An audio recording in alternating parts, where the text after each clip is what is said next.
Well, the world is currently a very difficult place. South Africa is facing massive levels of unemployment, and its citizens have been disrupted from their daily routines. It has caused heightened levels of anxiety. With this anxiety comes hope that things will start to get back to normal, or that there are companies who can offer relief for the risk that is faced in the market. However, criminals are also aware of this anxiety, and many are looking to take advantage of that desperation. And the public needs to become more aware of scams, which are starting to become prevalent. Mannie VAN Schalkwyk is from the SA Fraud Prevention Service. He joins me now. Mannie, good evening. It's a pleasure to have you with us tonight on News at Prime. Firstly, let's just talk about some of the trends that you're picking up in terms of how these unscrupulous individuals are taking advantage of the situation. Yes, thank you, and good evening, Cathy, and thank you for inviting me to your show. And I think you positioned it perfectly fine, is that there's a huge anxiety with people. You know, they're fighting the virus, they're trying to stay alive, they're losing income, and some have lost jobs. And the fraudsters are really capitalizing on that. And there are three major scams that we're seeing. And the first one is that people are getting enticed, or they receive offers via SMS or WhatsApp or email on cheap loans. But the crux here is that the fraudster then expects the consumer to pay an admin fee before he gets the loan. And one needs to warn consumers immediately to say that is definitely not the practice. One does not pay anything towards a loan before you get it. And they make use of very famous and well-known brands in South Africa, like Direct Access, Bayport, Wonga, and Bidvest. So people, the fraudsters, use these brands and then go to consumers with these offers. And consumers get upset because they think that it's the staff of these brands that's involved, and it's really not.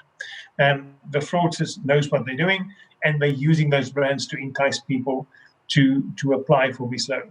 The second big scam that we're seeing is phishing scams, where people really want your information. So how they do it is they pose as your bank, and they say, please apply here for your payment holiday, and then you fill in your information.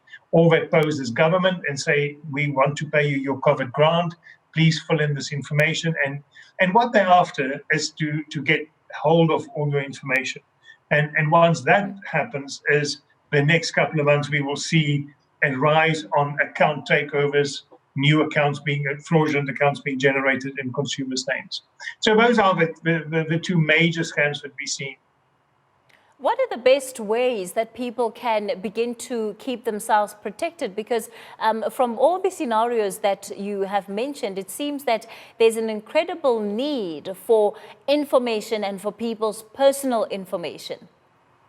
Yes, totally. Because once a fraudster's got all your personal information, they can pose as you, and you know, they can then phone Edgar's or Fushini, and pose as you, and then buy in your name, and get the goods delivered to a different address, and vanish with the goods. So they're after the information so that they can take your account over.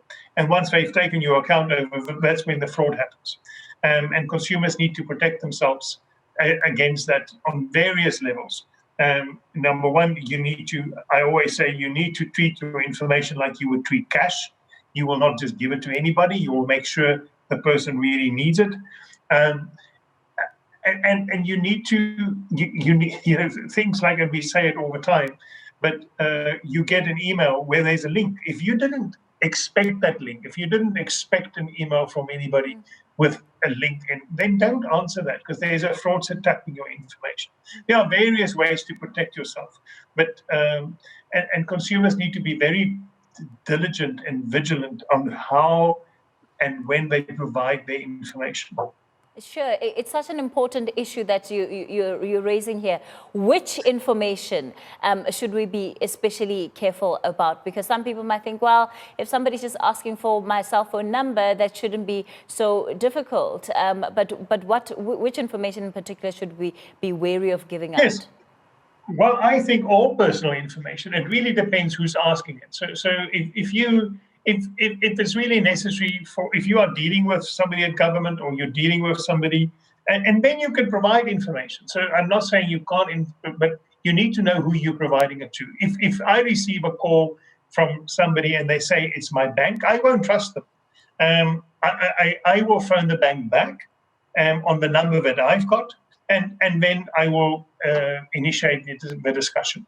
So and that is a big thing. I can tell you from personal experience, the fraudsters will phone and say, "Oh, we've got posing as your bank, saying, sorry, we've got a big debit order here, which is not usually in your name. Should we allow this debit order to go through?" You would immediately say no. And then they say, "Listen, sorry, I just can't get into my system. Please just give me your account number again. I know I shouldn't ask you, but please give me your PIN number."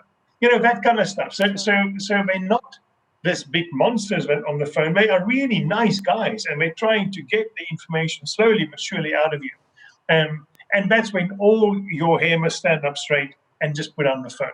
All right. Well, certainly be wary of strangers that are asking you for personal information. Some great advice that you've given out tonight. Mannie VAN Schalkwyk is with the South African Fraud Prevention Service. Thanks for your time on News at Prime.